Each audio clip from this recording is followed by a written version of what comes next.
X ए आणि x plus बी काय आहे आपल्याकडे is equals to x square plus a plus b x plus a b.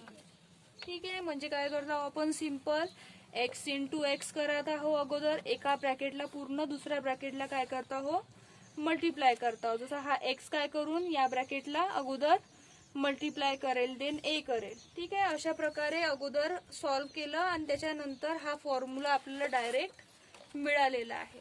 ठीक आहे, तर काय होईल या फॉर्म्युला सारखा आपल्याला हे काय करायचं आहे सॉल्व करायचं आहे. काय करायचं आहे सॉल्व करायचं आहे. ठीक आहे, आता हा ए म्हणजे एक्स दिसत आहे 2 म्हणजे ए दिसत आहे.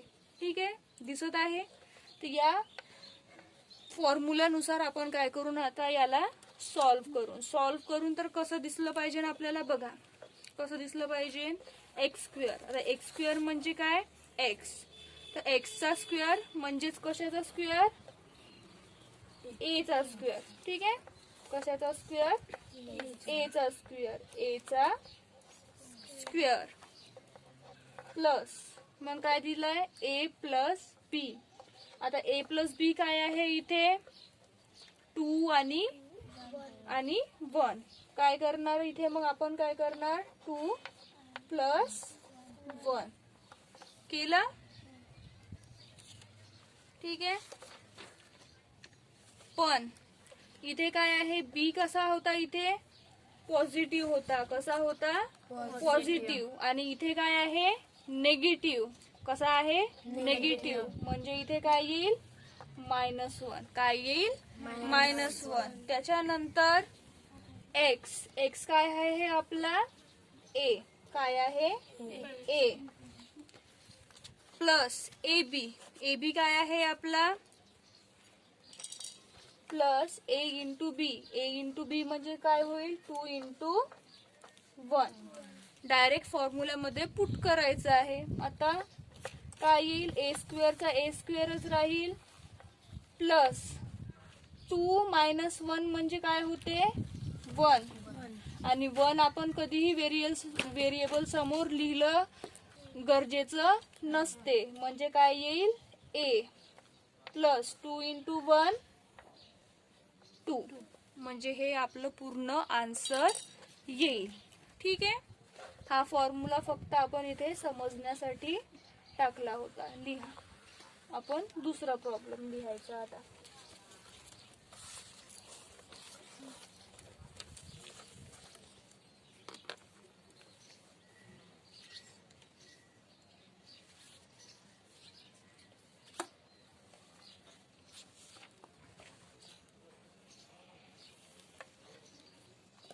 दुसरा प्रॉब्लेम काय म्हणत आहे m - 4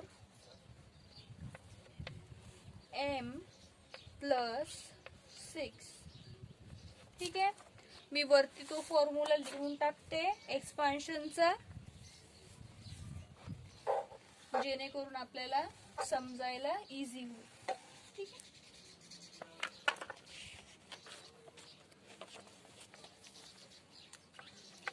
x plus a x plus b is equals to x square plus a plus b x plus a b. चला आता सोबत सॉल्व करा, माझ्या सोबत सॉल्व करा. आता इथे काय होईल एम म्हणजे काय होईल एक्स होईल प्लस बी म्हणजे काय होईल सॉरी ए म्हणजे काय होईल 4 होईल. ठीक आहे, एक्स प्लस बी म्हणजे काय होईल 6 होईल. ठीक आहे, हे असं कन्सिडर तुम्हाला समजण्यासाठी म्हणून लिहित आहे मी. ठीक आहे, आता याला काय करा सॉल्व करा. फॉर्म्युला काय म्हणते आपल्याला एक्स स्क्वेअर म्हणजेच गणितामध्ये काय आहे आपल्या एम चा स्क्वेअर. ठीक आहे, एम चा स्क्वेअर मग प्लस. ठीक आहे, प्लस झाला, मग काय करा तुम्ही ए प्लस बी, काय करून ए प्लस बी. पण इथे ए कसा आहे आपला, ए कसा आहे मायनस आहे, ए कसा आहे मायनस आहे. तर मग ए कसा लिहून आपण -4. बघा ए इथे पॉझिटिव्ह आहे, इथे निगेटिव्ह आहे, तर ए काय झाला आपला -4. Then +6 okay into x. आता एक्स म्हणजे काय एम, ठीक आहे, into A B. A B म्हणजे काय, ए बी म्हणजे काय -4 इंटू 6, -4 इंटू 6. चला सॉल्व करा. काय होईल, m² जसाच्या तसा राहील. एक नेगेटिव्ह एक पॉझिटिव्ह म्हणजे काय होते, तिथे आपण काय करतो, एक नंबर नेगेटिव्ह आहे एक नंबर पॉझिटिव्ह आहे तर वजाबाकी करतो. ठीक आहे, वजाबाकी केल्यानंतर काय उत्तर येईल 2 येईल. किती येईल 2 येईल. आणि जी संख्या मोठी आहे त्याचं चिन्ह, ठीक आहे, तर पॉझिटिव्ह संख्या आहे तर लिहायची गरज आहे का नाही.